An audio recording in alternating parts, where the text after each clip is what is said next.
Je vous le disais en début d'émission, notre sujet principal d'aujourd'hui est le tourisme. Et pour cela, nous a rejoint par téléphone notre expert en tourisme, Monsieur Antoine Youssef Bourdadi. Bonjour. Bonjour à vous et à tous les téléspectateurs et bonne fête à tout le monde. Merci, ravi de vous avoir parmi nous durant cette période de fête. Alors justement, on parle de fête, on parle de vacances, on parle de vacances scolaires, vacances de Grand Bayram. Un long congé dû au 30 juin. Quelles sont les destinations des Égyptiens cette année? Comme c'est le début de l'été et c'était la fin des écoles et des universités et tout ça, donc c'est le début des zones que fréquentent les Égyptiens l'été, c'est-à-dire la côte nord, la mer Rouge, Ensokna, pas loin du Caire, Hurghada, etc. Alors, on entend aussi parler de profit des restaurateurs et des commerçants dans certaines zones. Est-ce que c'est le cas? Oui, exactement, tout à fait. Tout à fait. Et puis, c'est des bonnes vacances qui tombent au bon moment et les Égyptiens sortent beaucoup, voyagent, etc.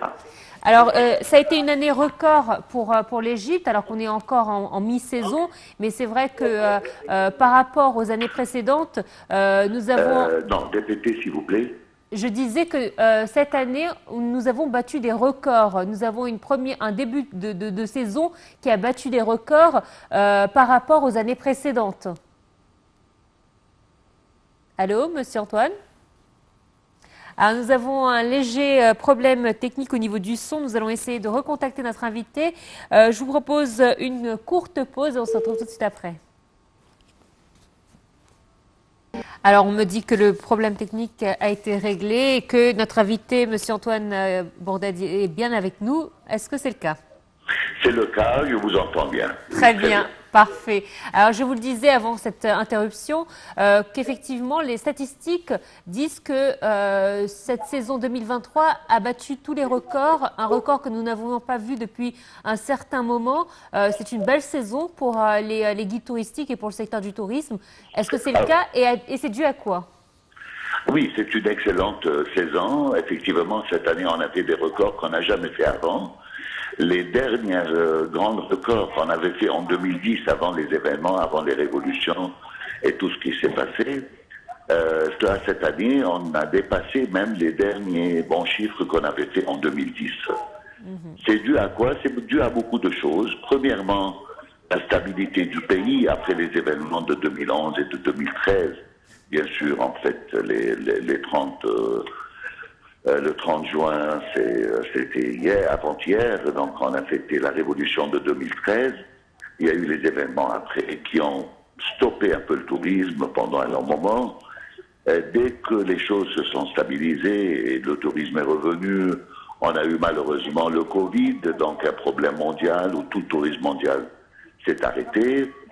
Le temps que le monde a réouvert de nouveau, le tourisme a repris son cycle normal. Là, ça a commencé à monter graduellement. Et ben, en fait, cette année, on a fait un record qu'on n'a jamais connu avant.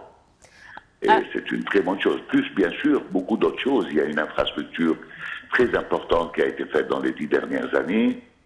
Il y a l'envie d'aller en Égypte, qui est quand même un rêve de beaucoup de nationalités. La fermeture du Covid, effectivement, a permis de faire de la publicité.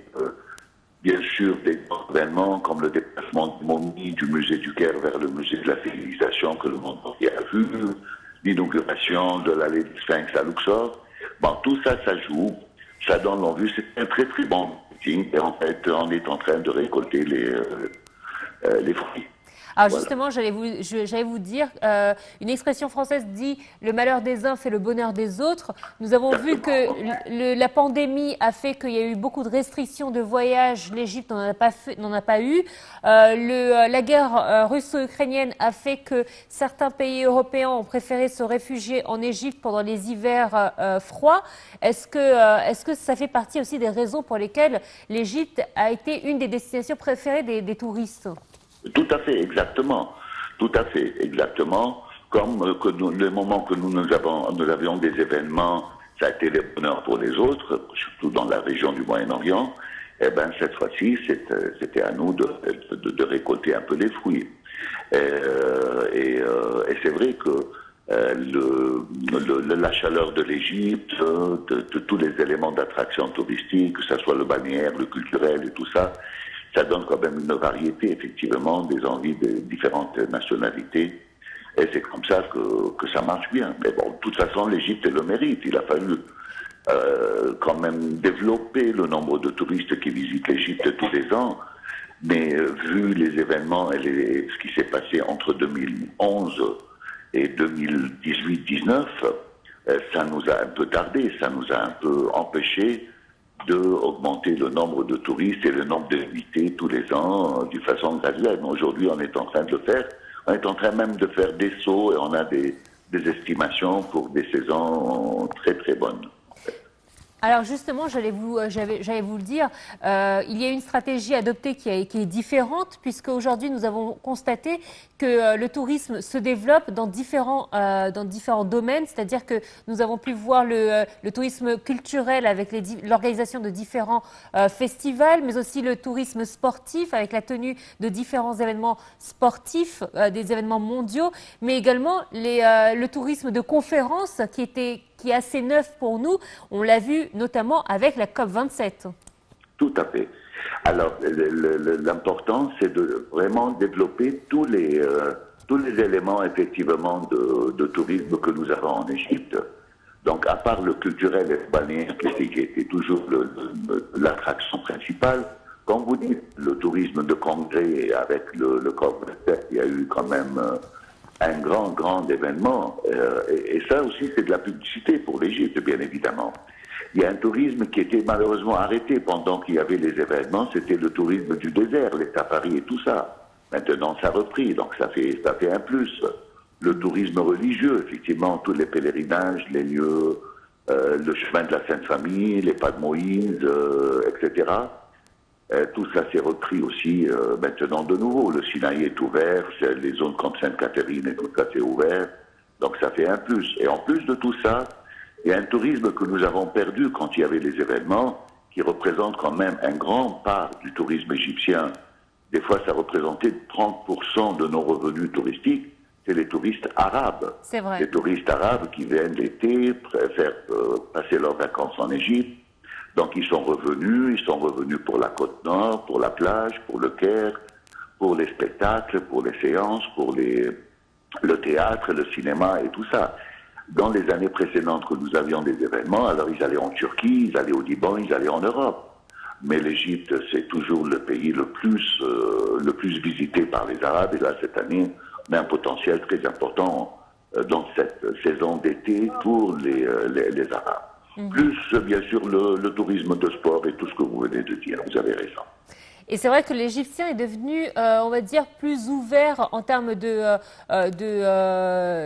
tourisme ou de voyage. C'est-à-dire qu'autrefois, les Égyptiens préféraient aller au bord de la mer.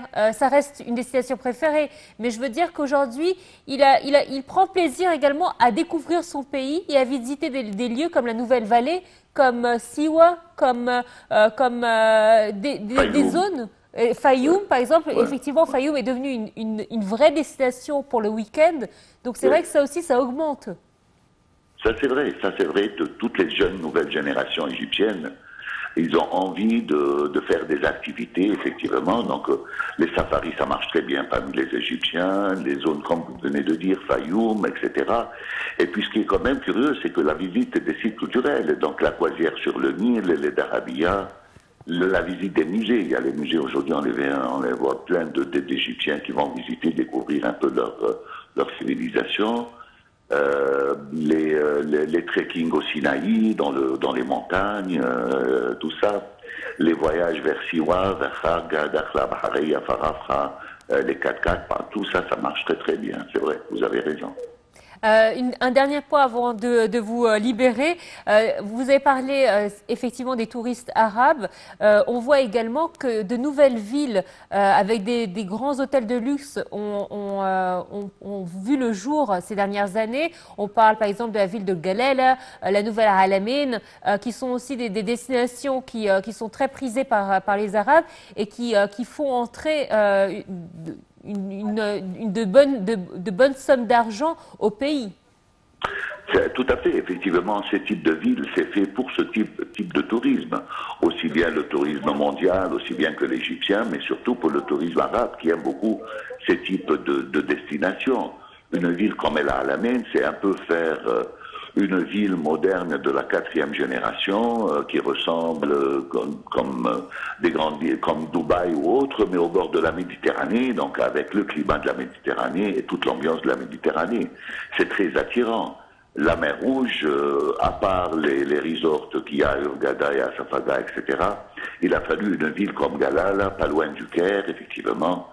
Et ce qui est très important dans ce type de nouvelles villes, c'est que c'est ce qu'on appelle un peu dans l'économie l'exportation de l'immobilier. C'est-à-dire, il y a aussi l'achat des appartements, des duplex, des maisons.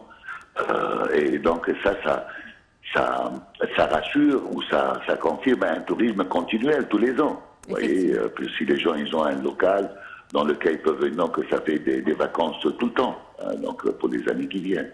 Voilà. Alors, je vous souhaite une très bonne fin de saison. J'espère qu'elle sera aussi fleurie qu'en son début. Merci à vous, Monsieur Antoine Youssef Bourdadi, pour avoir été des nôtres. Merci beaucoup.